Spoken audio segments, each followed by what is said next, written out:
welcome to Bear Archery's Hunting 101 podcast, where hunters new and old come to learn and find inspiration from stories of hunts gone by.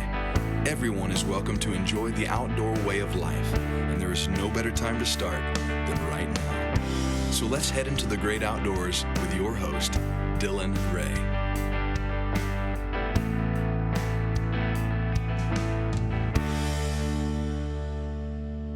All right, guys, and welcome to Bear Archery's Hunting 101 podcast. We are in our Elk 101 series, and we are teaching you from the basics how to elk hunt. And I have on the phone with me two elk hunting, what do you want me to call you? Elk hunting geniuses or elk hunting masters? No, neither one. Just elk hunting lover for me. Yeah, I would say that I just do it a lot. So yeah, there you go. So I've got two elk hunters who love to elk hunt and will shed some light on how to elk hunt. How about that? There you go. That sounds right. All right. So joining me today is David Holder from Raised Hunting and Chris Parrish from Bear Archery. So, gentlemen, before we dive in, give me a quick introduction to yourself. David, what all do you do over at Raised Hunting? What is Raised Hunting all about, and how long have you been doing it? So, Raised Hunting is a television show on the Outdoor Channel. We've been producing this series now for 7 years, so that means we've been working on it for 8 because we're always filming a year behind. On top of that, we have Raised Outdoors, which is a new app we've launched that does exactly what we're talking about, teaches people how to get involved in the outdoors, not just hunting, but fishing and anything outdoors. And then on top of that, we have Raised at Full Draw, which is the nonprofit side where we actually conduct camps across the nation. Right now we're in 6 states. We do 7 camps on non-COVID years. And we're in the process of doing a camp as we speak that I just pulled myself out of so we could come talk. But here we actually physically do it. We actually teach these kids how to hunt. They actually get certified by the states with a bow hunter education at the end of our camp. So it's 4 days and 3 nights. And so Raised Hunting was born several years ago through the fact that I love and believe in the outdoors and what God has given us, and I wanted to share that with other people and see a way to hit the most we could. So we've decided to do all these different things in order to reach as many people as possible. Awesome. That is absolutely incredible, man. I would encourage you to keep going, man. It's awesome what you're doing. Obviously, we have one goal in mind, and that's to create new hunters. We do it from the podcasting platform, and you got boots on the ground out there training them. So we'll certainly have to find a way to work better together in doing that. But man, just keep going. That's what it's all about. Chris, tell us about yourself, man. Well, I'm a lifelong hunter. I'm a product manager for Bear Archery. Right now I have traditional archery, crossbows, bow fishing, broadheads, releases, and recreational archery kind of under my belt. I've been bow hunting since I was 12 years old. Ironically, the first 3 animals I ever shot in my life was with a 71 Super Kodiak. So it kind of goes way back with the threadbare history, if you will, which I think is probably the pioneering factor of why most of us bow hunt. I come from the outdoor industry as far as being involved in turkey calling and turkey hunting, building and designing turkey calls, competitive calling, been blessed to win 26 major championships. And that's kind of what got me into the industry, other than the love of hunting. And, I have quite the story that David does, but, I do a lot of speaking at church events and other events that I get asked to do, and just spreading the word about, getting outdoors and spending time with your family and friends, and those maybe not as fortunate to have someone take them out there. If they choose not to harvest an animal, fine, but just enjoy what, again, what piggyback off what David said, what God gave us. He's only made one. There's not going to be any more land bait. This is all we've got. So we need to get out and enjoy it and take advantage of it and get more people interested.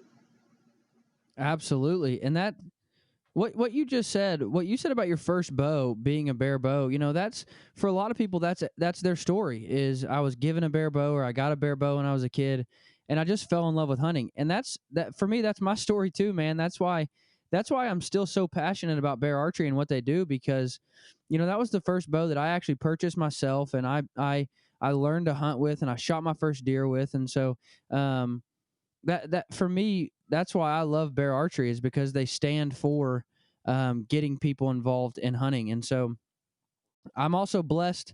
Didn't know that you gentlemen I didn't know that you, Chris, shared at churches and stuff, and that's absolutely awesome. So but before we dive in, I do want to give a quick shout out to some of our great friends. We are talking elk hunting. So this fall, if you think, man, I really want to elk hunt, but I don't know where to start or how to start, one of my good friends over at Rocky Mountain Outfitters in Colorado, they do it well. They've been doing it for about 11 years now, and they have successfully guided kids, adults, couples, anybody. So if you've thought, I want to elk hunt, but I really don't know how to do it myself, I would encourage you to check out Rocky Mountain Outfitters and go give it a shot. Just go out there and try elk hunting. It's a blast. It's something that I can say will change your life. It'll change the way you view hunting. If you've grown up in the South or in the Midwest, a deer hunter, and heading out to the big open country of Colorado, it'll just change your whole perspective on hunting. So check out Rocky Mountain Outfitters in Colorado, because they do it and they do it well. So, gentlemen, I've brought you on to talk hunting tactics. So we've talked scouting and we've talked, how to get prepped for a hunt. But now it's actually time for the hunt. And I understand that when you first hop out of your truck, for a boy growing up in the Midwest or in the South, my first time getting out of the truck at the mountain was just overwhelming. You've got mountains and valleys and peaks and crevices, and you've got to go find an elk, and sometimes it can become overwhelming. So when you actually go on the hunt, what are some of the tactics you use in trying to locate and hunt these elk? Chris, you going first, or you want me to? Go ahead, Dave. You go ahead and start, and I can piggyback. Okay. I guess if we're talking like I'm going to a brand new area I've never been, I can tell you the first thing I'm doing now that I have the ability. Used to it was topographical maps. Now we have the access to phones that give us things like Onyx and there's several platforms that you can use that will produce maps that you can see where things are. The first thing that I'm looking for, probably almost no matter what state I go, I've hunted elk in I think 7 or 8 different states, something like that, is water. Water seems to be key. And then the next one is agriculture. It dependent upon how far back I'm going. Now, if I'm going in the backcountry and I'm hiking in, I don't worry about the agriculture, but water is always number one. If I can find water, then I typically am going to find all the animals. And if it's like water's overabundant and then that doesn't become the main source, then I'm looking for bedding areas and where I think these animals are going to start to go to and from as they go to feed. And then I start diving into areas like that, and there's no better way to find those areas than to actually physically go out there and see it. And the West is huge. I know more people. You guys have probably heard those same thing. The guy who goes on 4 or 5 Western hunts never has seen a bull, never heard one bugle yet, hunting public ground. And I started my whole elk career. I grew up in Virginia, and I ended up living in Montana for almost 20 years. And I killed a bull every year that I lived there on public ground. And it was not because I was any good at it. It was because I learned to stop making the same mistakes over and over again. Find where they are, why they're there, learn why they're there. Once you learn why they're there, then you can take that and apply it to other areas. So that would be my first key to finding where I'm going to go. No, I couldn't have said that better. When I first started hunting elk, I knew nothing about it. I was a turkey hunter. So as a turkey hunter, I'm hunting a 700-pound animal that can smell me. So now I've got to take the wind in factor. I got to take how the wind plays in the mountains in factor. And so I again, go off the topographical maps. Nowadays, as David mentioned, the computer technology, wow, we've come a long way with everything. It's amazing. But I could not say, I can't add any more to what David said on his end, but I will say through the 15 years that I've been elk hunting, and I've been 16 years actually, I've been very blessed that 15 out of those 16 hunts were successful hunts. That there's key, and I usually try to hunt typically later in the year. I do more hunting around New Mexico now than I do anywhere, just because I fell in love with a couple of units out there. And that's where I like to hunt. But when I hunt way back in, I get away from the people. I pack in, usually anywhere from 5 to 7 miles, and I kind of hunt I usually can get a landowner permit and hunt the general area. So with that being said, the biggest thing out there that is a factor is the water. Whether it's the rut or not, it's the water. If there's an abundance of water, the elk are pretty scattered. If there's not abundance of water, it seems like they're not near as scattered. So where you find one, you find a pretty good number of elk. But what I have found over the years, hunting some of the same places over and over, is there is primary traditional rutting ground. There's areas that it seems like those elk rut in year after year after year. And depending on where that rut is in cycle, sometimes they're not quite in those areas yet. They kind of trickle in. And I don't know if David has found that in his hunting, but you start hunting when they're really getting peaked out in the rut. It seems like they start filtering into these areas where they do a lot of their rutting, and then later in the year you find them more scattered as they have to look for food, and depending on where the availability of food is, whether it be grass or agriculture or things like that. But I always start with a map, whether it be on my phone or a topo, depending on what I can pull up, what kind of service I have. Onyx is awesome because you don't have to worry about having service. So, nothing takes the place of a map and being able to see the area that you hunt before you ever set foot in it. 100%. Yeah, and that's so kind of what you just said brings me to my next question. How does different times of years, different times in the year affect the strategies that you're going to use when you hit the mountain? Well, I think for me, going back to what Chris was just talking about, I agree with him 100% on the elk will rut in the same area. Now, where they are in that rut typically depends on moon phase and what kind of weather you got going on and things like that that'll play factors in it. But I've seen an area that, you could go in there the week before just for for instance, in Montana, there was a drainage that I hunted that these elk would show up around the 25th. And if you were there on the 20th, you would walk right by this area and never see an elk. But if you were there on the 25th or later, it seemed like those elk, there might be 200 or 300 of them in there. Mm-hmm. And I can't hunt it anymore. It's private ground, and I don't have access to get in there any longer. So, but my point would be is he's 100% correct. Now, here's the tip I guess I would give someone out there that's looking at going elk hunting. If you want to kill an elk, period, you're going for the first time, you're from the east or somewhere, and you really don't care how big they are. You want to go when the rut is going full bore, because then you can call in satellite bulls and you're going to be able to get other bulls to respond and come in. If someone truly wants to kill a giant bull and they want to do it with their bare bow, I prefer going before the rut ever really gets going, because that's my chance of getting those big bulls before they collect their harems. In a lot of states, that doesn't work, because Montana's, for instance, because their season doesn't start till the first Saturday, that could be the 7th of September. It's already too late. But places like New Mexico and other states or even Wyoming has an early archery tag where you can get in there in August. And I believe you can kill some of your biggest bulls. So I changed my tactics, and that could be a whole nother podcast, in my opinion, on how I call and things as it goes through the season, because I definitely vary that, just like we do for turkey season. Now, both of you have mentioned Chris, you said you started off as a turkey hunter, and David, you just mentioned turkey hunting.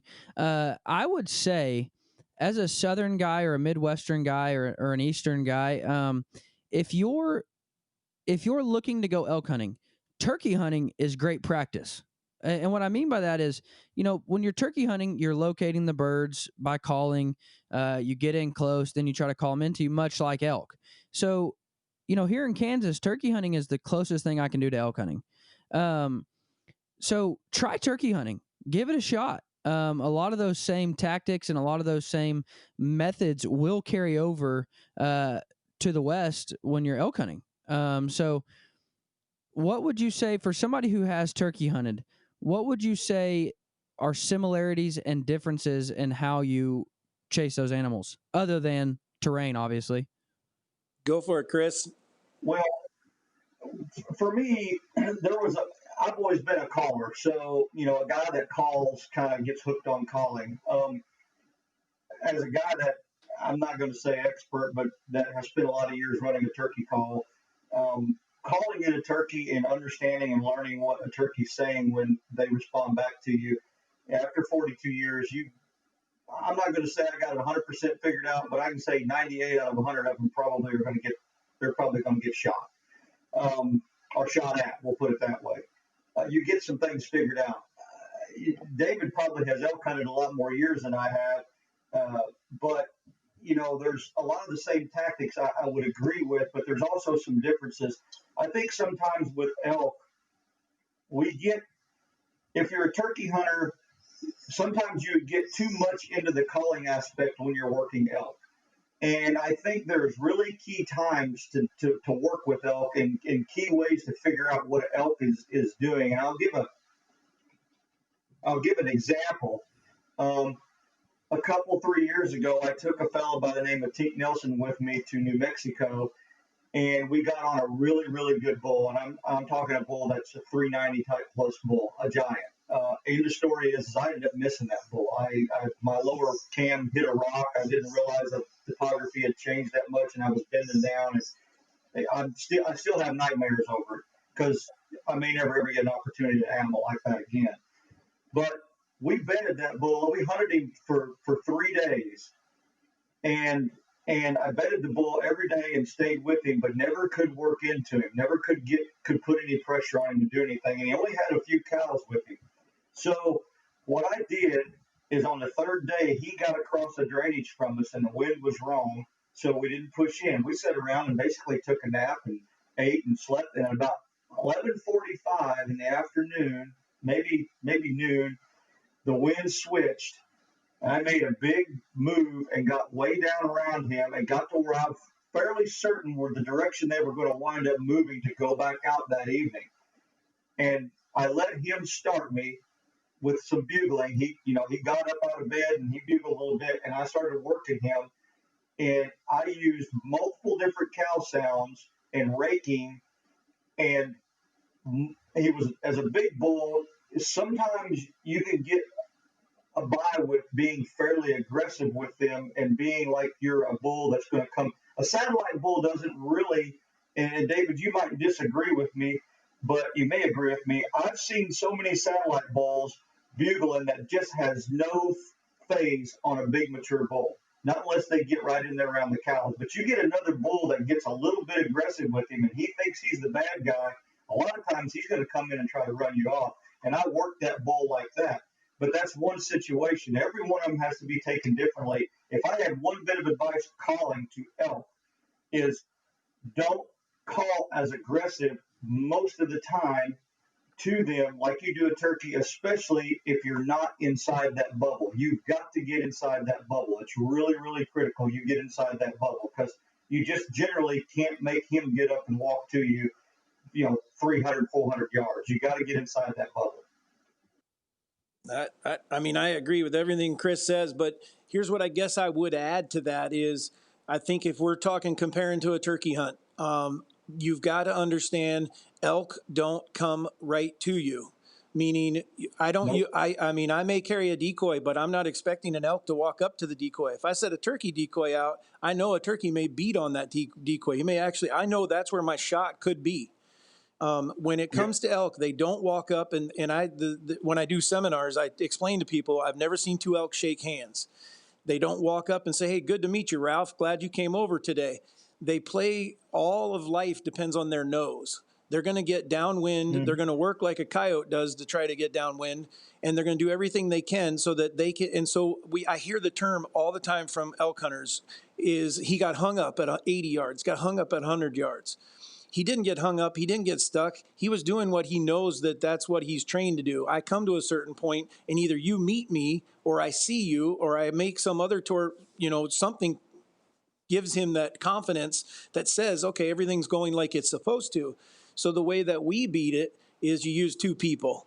You have one person that is in front, and another person calls. And I used to have distances. I would tell people, 100 yards.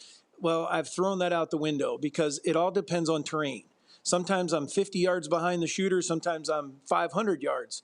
As long as that bull can hear me and I can keep him moving toward the person that's, and then the number one key, and I love them to death. I used to hunt with the Primos guys. They make a call to let the shooter, the caller or the shooter will make a call to the caller and say, like just a cow call to say, all right, I'm ready. Well, all they're doing is telling that bull or telling any other elk that I'm up, there's other elk up here too. So now we're going to hang him up. Well, Right. so I don't ever have my shooters make any kind of sound. They're a bump on a log, and that's all they are. And it's my job to put that elk standing in front of them. And I constantly, in the main thing as a caller, I'm to stay out of sight of that bull and keep moving and keep drawing a straight line between my shooter and the elk. And I mean, Yep. if you can do that, you can put elk right in someone's lap. Now, the bad thing is, as the caller, you never get to see all that happen. Yeah. But and then the other tip I would tell someone, if you're going from turkey hunting, and you're right, Dylan, 100%, it's very similar. However, be prepared that you're not throwing him over your shoulder and walking out of the woods. It ain't going to happen. So, Yeah. Amen to that. yeah, You may throw part of him over your shoulder, Yeah. but you're not going to throw all of him over. yeah, exactly. Now, this might be a harder question, but before I ask it, I do need to say thank you to another one of our friends over at Selway Archery. They make some of the finest equipment for traditional archery. Their quivers are absolutely incredible, and they make Bear Archery branded quivers. So if you're shooting a bear grizzly and you want your quiver to match, the guys at Selway make the best quivers, and now they brand them in Bear Archery. So go check out Selway Archery. Their quivers are absolutely phenomenal. That's what I run on my compound, and that's what all my friends run on their. That's what I run on my recurve. And that's what all my friends run on their recurve because they are just second to none. So go check out Selway Archery. Now, my next question is this. If you're on the mountain and you just haven't been able to make it work, say it's day 5 of a 6-day hunt, and you just got to switch it up completely. What are some of the steps you take in deciding, okay, what we're doing isn't working, it's time to try something completely new? Chris, you want me to go first on that one, or are you going? You can go ahead and go. All right. I think the tactic that I use a lot, and I'm going to throw my kid under the bus, not because he's my kid, but because I'm his dad and I can do that. I've seen my Amen to son that. work a mountain. Yeah, I've seen my son work a mountain elk hunting and just go through at like the same pace that we see kids doing everything else today. They go across there, they're bugling, they're cow calling up, he's not here. They do it again, they move, they go to the next spot, not here. And I can come back to that same area the next day, and I've done it, and he knows this, and work through there much slower, actually trying to think like elk, try to be an elk, what are we doing? And give them time to show up sometimes quietly, especially if you're hunting areas that are high pressured. And so I don't know that I'm changing as much as I'm understanding more. And I'm going, okay, I'm not going to bugle every 30 seconds and hope to hear someone answer across the ravine. I'm going to assume that he's only 100 yards away. So I'm not going to roar at these bulls, or the cows. I may make a cow call here and there, and then I'm going to sit for 35, 40 minutes, sometimes longer. The longer you can sit, the better. And teach yourself to move through those areas, especially in high-pressured areas. You'd be surprised how many elk are probably out there that you're walking right by. Yeah. So that would be kind of my thing, That is absolutely 100% exactly what I would have said, because that comes right straight across on killing old mature gobblers. You want to kill a gobbler that's got 1.5-inch spurs, you better plant yourself, because he's not going to come roaring up to the friggin' call every time. It just doesn't happen. You got to work slow. You got to be patient. I see it all the time. I've had it happen with guys that I've hunted with. You mentioned your son. I've had buddies of mine that, the elk are bugling, and they're running kind of a little bit crazy. Everything's great, but every time they hear a bugle, they go after that bull. That bull doesn't answer, then they go after this bull, and pretty soon they've got everything scattered. Where if they would have just got kind of in the middle and sat down and gotten patient, who knows what might have walked up there. And yeah, I think patience. And especially as we get older, and I think as an elk hunter, I'll mention this, I'm kind of a gym rat anyway. I think staying in really good shape and being capable of doing whatever you need to do in the mountains, because they will drain you. They will wear you out. You go out there and hunt 10 straight days, and you're burning 3,000-4,000 calories a day, and you're taking in 1,500 because you got limited amount of food that's got to last you for 10 days. It'll drain you. You've got to work. So every now and again when things aren't working, it's just a wise idea to take a day, and that day be a break where you move slow and you conserve your energy. And it's surprising. Some of those days are the days I'm successful, way more successful than the days I'm running and gunning trying to stay on a bull. Now, I really like what you said, David. And if I could give you not only in elk hunting, but in hunting generally, a general hunting rule. My dad taught me this at a young age. Act like that elk is 50 yards from you. Act like that elk is 10 yards from you. Even if you haven't seen an elk in 2 days, every movement you make, every sound you make, you should be treating that moment like there's an elk right around this next tree and I'm about to see him. Because that's when you start acting like, well, there's no elk in the area, I got to get aggressive. That's when you start spooking elk that are right beside you. Same with deer hunting, same with turkey hunting, same with, anything you're hunting at all times, act like that animal is just right around the next bend and you're about to have an encounter with them. I 100%, but I would add, to what Chris just said, I'll go so far, and you mentioned it at the beginning, you've been hunting for 5 days or 7 days and you're worn out. You won't see me do that. And I learned that a long time ago. You'll see about day 4, and I don't know if it's because I hunt that hard, because I'm not a napper. So I get back to camp, it's 10 o'clock, and I don't get to, I'm up at 4, so I'm getting 5-6 hours of sleep. Like you said, you're working, your body is tired, but they'll mentally wear you out if you're not, even if you are in the middle of them. I don't know how many times you get into a bugling fest and still don't get a shot, or it's not the bull you're looking for. So it will wear you down. And what I find is when I start making mistakes, when the bull bugles, or I see somewhere I want to go and I know I shouldn't walk across there because the wind's not right, and you're like, oh, I can cut across here. And that now you're just cutting your own throat. That's when you do exactly what Chris said, only I'm going to even say, sleep in one morning. Just sleep in for extra 2 hours. Don't go hunting.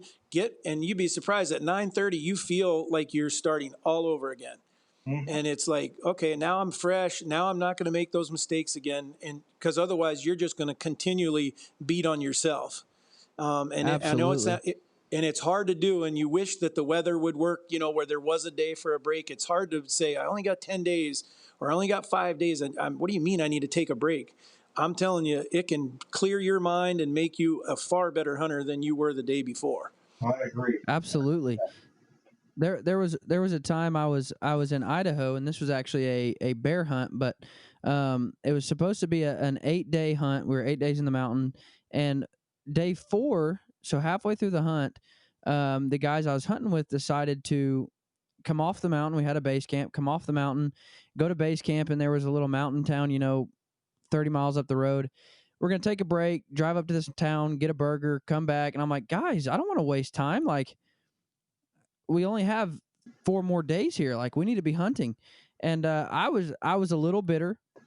But like you said, David, we were so physically and mentally drained that just coming off the mountain for the day, and not even the day, 7-8 hours, going and getting a burger, taking a shower, going back up the mountain. When we got back on the mountain, within like 35-40 minutes, we located a bear. And it was just like, it was completely refreshing. You got to hit the reset button.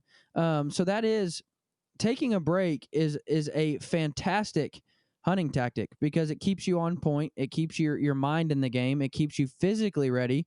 And so absolutely, I would say take a break. If you're on a 5-day hunt, 2.5 days in, take a break. If you're on a 10-day hunt, 5 days in, take a break. And I try to do this even when I'm deer hunting. If I'm at a place for 7-8 days and we've been hunting hard every morning and evening, just like you said, skip the morning hunt and just sleep one morning. It'll completely reset you. It'll completely just reset the batteries, and you'll be ready to go. Yep. Yeah. And if it's a rut during a deer hunt, you can kill him at 11 o'clock in the afternoon anyway, so it doesn't matter. Yeah, exactly. Bingo. Now, what do you do? So hunting tactics, we've located a bull. We'll say for scenario, we'll say we've located this bull that's at 400 yards. What's your tactics in order to get your shot on this bull? I guess if I'm going to answer that question, you got to have a lot more information. So, I want to know where he is, here, if I've done my homework and I know, okay, where he is and where he's going to be going, because I understand why he's bedded where he is and where he's going to be headed to feed, or then what I'm going to do is try to get in between there if that's possible. But number one factor before I do anything elk-wise is I'm checking the wind. And then I want to understand the thermals. That's the thing that I see the most Eastern Midwest guys don't understand. And even I didn't understand for a long time. I was fortunate enough to be a firefighter, and some of our training took us into doing some wildland fire training. And some of the best elk hunting tips I've ever gotten came through that. And that was how to read the wind. Those guys are because we didn't do wildland stuff. I was a structural firefighter. But they have to understand the wind to keep themselves alive. If that fire changes and comes down a mountain or swirls around, it could kill them.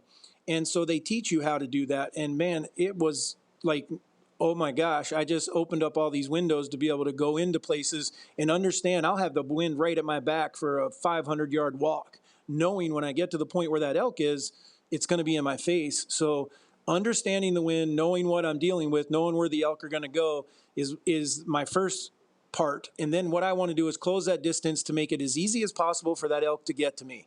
I don't want any barriers. If I got to get on the ridge with him, if I got to cross something, it's no different than the turkeys, although elk will come across a little more than a turkey will.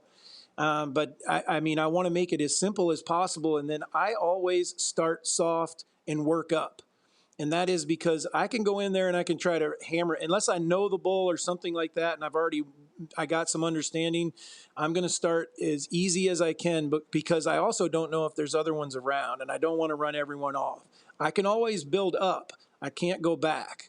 If wherever I start. So that's kind of a general sense of how I'm going to get in there and keep those things in mind before I ever start calling. And then when I do start calling, I'm going to start and just start taking his temperature, see what he wants, what he likes. Now, can you go into thermals a little bit? Sure. I guess, the general public, I hope that they, the biggest thing is out west. And a couple things that I would tell someone is there you'll see a really, it can be huge. And I don't mean that just in the mornings and the evenings. So in the morning, you're going to have a time there where temperatures don't change. And so if you have a west wind or something like that, you're going to still, if it's a predominant wind and it's blowing pretty hard, 10 miles an hour or more usually will take over. But there are times when you don't have that. And when you don't have that, the thermals are going to be the prevailing cause of the wind. And so it's no different than anything else. Heat rises, a helium balloon goes up. Well, as the temperatures start to warm, you're going to see thermals start to go lift. And that's going to be later in the morning. That's not going to be at dark 30, but as it gets into the morning, it's going to start to happen. You're going to see the same thing in the evening. You got to really be careful in the evenings. You may slip into a place, winds, everything's perfect, sun goes down. Now it's all coming together and the wind changes. That's because you didn't take into account what the thermals were going to do. The other one that I would throw out there, if a thunderstorm comes in the west or you get a lot of cloud cover, it can change wind direction immediately. Same with water, a creek bed. You may have, and I've got a couple scenarios I won't go into or examples, but where the wind will always blow the same way in these drainages. And the reason is because there's cooler water there. Unless the temperature was to fall like below freezing or something, the thermals are actually pulled by the cold water in the bottom of that drainage. And it can be phenomenal places to ambush an elk. You may call them a little bit, but it's when they come through there, they have no clue you're there. Yep. They can't get downwind of you. Absolutely. Yep. And when you find those, mark that on your map, because that's a place to go back to year after year. Yep. And now I do want to know on what you said. You want to hunt. If you locate a bull, you don't go to where that bull is. You go to where that bull is going to be. And it's the same concept. It's the same concept with in our first episode of elk with the guys from Onyx. We talked about scouting, not where the bulls are while you're scouting, but we talk about scouting where the bulls are going to be when you're hunting. you can go and scout and find hundreds of bulls, and then you go to hunt that area and they've all moved. So you have to scout where the bulls are going to be when you're hunting. And the same concept applies for your hunting tactics. If you locate a bull, we'll say 400 yards, you locate the bull at 400 yards, you don't want to go right to where that bull is and try to get a shot opportunity. You need to be going where that bull is headed and meet him there. 100%. You're going to have way better opportunity. And I mean, it's, if we're going to get something to eat, the chances, or at least my kids, if you try, the chances of turning them around, not very good. No. But if you meet them there, they'll walk right to you, and animals are absolutely no different. Yep. If they want to go somewhere, then just help them along. Just bring them a little quicker, Yep. or flank them a little bit. But other than trying to spin them around and bring them back, now the only time that might change is if I'm going after a bull that I know it's 11 o'clock in the morning and he's bedded where he is, then I'm going to start moving toward him. Right. And I know he's just, working cows. That might be a little different. I'll get around and start to actually go to that spot. Right. And that tactic would be completely different. I go in there and maybe I challenge him, or maybe I sound like a cow that's, trying to move out, get away from the herd. Right. Exactly. That's one of the tactics I was actually going to bring up, is that sometimes in the middle of the day, if you've got a bull bedded, you can kind of push yourself around a little bit and kind of get in his little bubble. And a lot of times you can make him do what you want him to do. Doesn't always work. Obviously it's hunting, but it's definitely worth a person's time if they've got a bull that they really desire and they've got him bedded and they think that, the wind is right, the terrain features are right, and you can push in there and get pretty tight on him. I've had some pretty good luck killing some pretty good bulls that way. Now, Chris, I want you to answer this question. If you see the bull at 400 yards, we've covered kind of what to do if you know where he might be headed. But what if you stumble upon this bull and you have no idea what his next moves are? How do you go about getting within getting a shot opportunity at that bull? Well, I mean, first of all, probably the terrain features, and if you take a quick look around, you kind of get a pretty good idea of what's going on. I mean, terrain features will kind of tell you how animals move in certain terrain features a certain way. And if you've been around them much, you mean, obviously we all know, turkeys don't necessarily like to walk downhill. They don't necessarily like to fly over rivers. They don't necessarily like to cross through fences. So you try to eliminate those things. You can look at that terrain feature. Elk, a little bit different. They step over fences and, such. But you look at those terrain features, and those terrain features, topographically, there may be a saddle in there. Let's just say there's a saddle between two, there's a drainage, and there's two ridges, and there's a saddle. And logic tells me that probably the majority of those elk are probably going to cross that saddle. That seems like that's going to be the logical place for that elk to cross. So I'm going to move into that. I'm going to try to get into that saddle, and I'm going to start with the most logical looking area that I feel like those elk are going to move to. If I start there, things don't progress, nothing's going right, I'm probably going to start getting a little bit aggressive and try to move in and get a little bit closer and figure out, especially if it's a bedded bull where they're not moving. Now, if they're moving, and he's staying ahead of me and I can't flank him very well, and I can't, oftentimes I will just get to a feature where I can look and see and I can glass and get a good look at things and see if I can kind of figure out what is going on. Sometimes pushing your luck, if you don't have a lot of elk to hunt, you push your luck in there, you bump those elk, and then you don't have anything to hunt because they're so nomadic. They'll move, miles. And sometimes if you're hunting public land and it's bordering private land, you push them back over on the private land. So you don't want to do that if you can keep that from happening, because you want to hunt them where you can hunt them. So I'm going to just let the terrain features dictate kind of how I put the pressure on that elk and where I move to. It's really a guessing game, and I don't know as anyone can put their finger completely on that every little thing works. It's you kind of have to feel your way through that. I feel that you have to feel your way through it. I do the same thing with turkeys. I can tell you that a turkey gobbles, and I can tell you when he gobbles at me, whether there's much interest in it. He'll half-hearted gobble, or he'll cut me in the gobble. If he cuts me in the gobble, I can a lot of times sit down right there and kill him. If not, if it's like a bull that just kind of pampers you with a bugle from his bed, he's really not interested in you. He's just answering you. But now you got to get around and figure out where I'm going to put the pressure on, what's going to be the logical place for this bull to move. So David's tactic with knowing where the bull's going, it still applies even if you don't know where the bull's going, just by looking at the terrain features. Again, stop, take your time, pull your phone out, look at that topographical real quick, get an idea of what you're looking at, and then make your move. Don't just hastily make your move, because it may be the only bull you have to hunt. Yeah. And before I give you your next scenario, I do want to loop back to what David said about enticing the bull to go where he's going quicker. And you use the perfect example of taking your kids out to dinner. If you tell your kids, hey, we're headed over to Pizza Hut, they're already going to be fired up and ready to go to Pizza Hut. Now, if they're lingering around the house and you're like, hurry up, man, let's go, man, get your shoes on, let's roll. And then you say, oh, dude, I just got a call that pretty girl you like from school is over at Pizza Hut. All of a sudden, they get their shoes on quicker and they get to Pizza Hut. You know what I mean?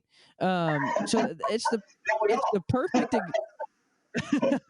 it's the perfect example. I mean, of where the bulls are headed, help them get there a little quicker. Now my next scenario. So I really enjoy that scenario you gave and that example you gave, David. But my next scenario is this: if you put bulls to bed, and what I mean by that is if you don't know what I mean by that, you see the bulls and you know where they're at. It's too dark to get to them. I can't get a shot tonight. Shooting light will be gone by the time we get there. But you know where those bulls are right before sunset. What do you do in order to get close to those bulls for the upcoming morning?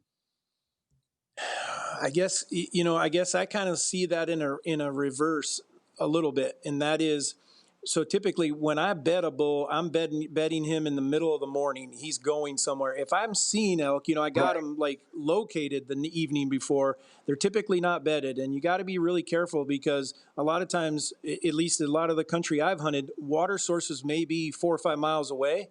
For us, that's a long ways. For an elk, it's not.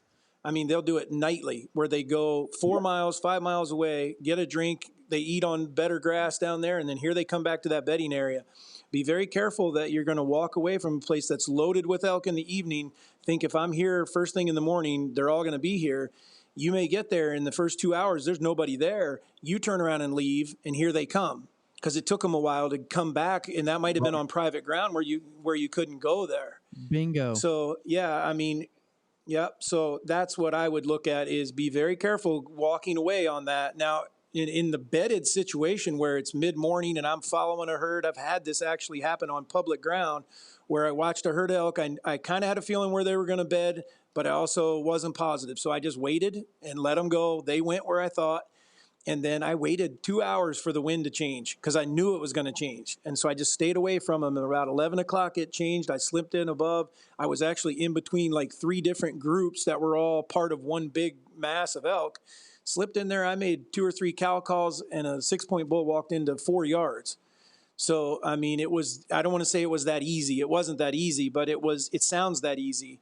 But honestly, I could see that taking place before it actually happened. Yep. You said that perfectly, because a few years ago, I killed a really good bull in New Mexico, and I shot him on the 3rd day. And same scenario, the first day that we hunted, that evening, the bulls came in pretty close to where we were camping. We didn't realize that we were, we backpacked in, and that we were kind of fairly close to kind of their nightly, where they were coming to in the evening. And they were bugling all night, and they were, out in the open country. And, of course, there's not a lot of, some parts of New Mexico and the units that I hunt, there's not necessarily what I would consider a lot of dark timber by any means. It's a lot of open country. And if you're familiar with Unit 16E, you'll know what I'm talking about. But they would get out there in that open country, and then, just about a little bit after daylight, and they didn't have that far to go to water. I'm going to say they were about 3 miles from water. So, as David alluded, that's a few minutes for an elk that's taking the stride that they take. But they would start filtering back in. Well, the next morning, I basically got in behind him, which is never a good scenario. It's hard to do anything with an elk when you're behind them. But I just let him go, and I got in there and got fairly tight, but the wind wasn't perfect, and I'm like, I'm just not going to push my luck, and I basically backed out. I backed out and left those elk, and decided to not even hunt them that evening. I got up where I could glass and watch, and they started filtering out just before dark. Then it got too dark. I went back to camp, let them do their bugling and the thing. I got up extra early the next morning, made a loop around, got the wind right, and got down towards where they were going back to bed. And 8:30 the next morning, killed a 300 plus inch 5x5 with 10-inch bases that was 10 years old. So it was a fantastic hunt. It worked like a charm like that. So that's exactly the kind of scenarios that people need to think about. Prime example of be patient, don't push your luck, don't push the elk out, and then make your move when the timing's right.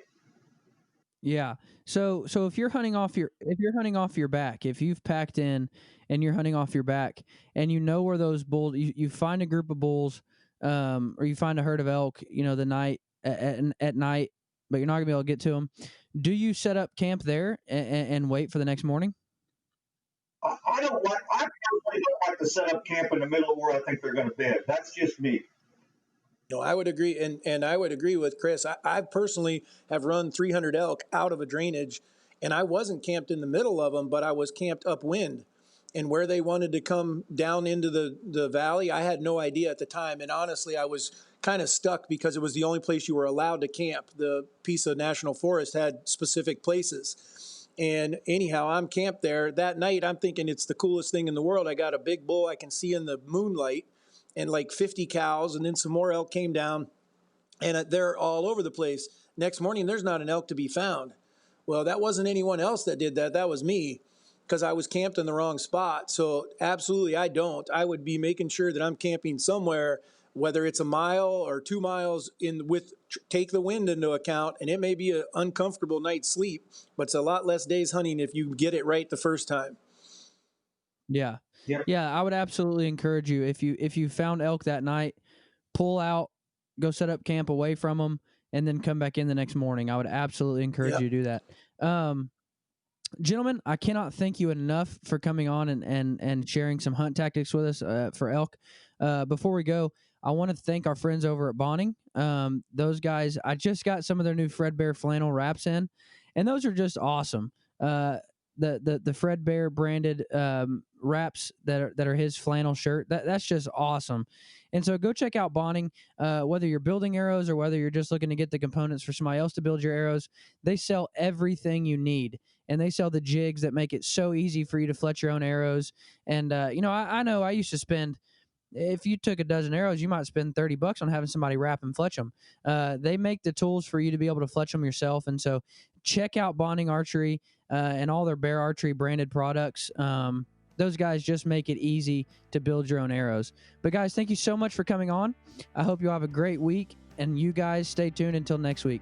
Thank you. Thank you. Appreciate it. Great time. Yes, sir.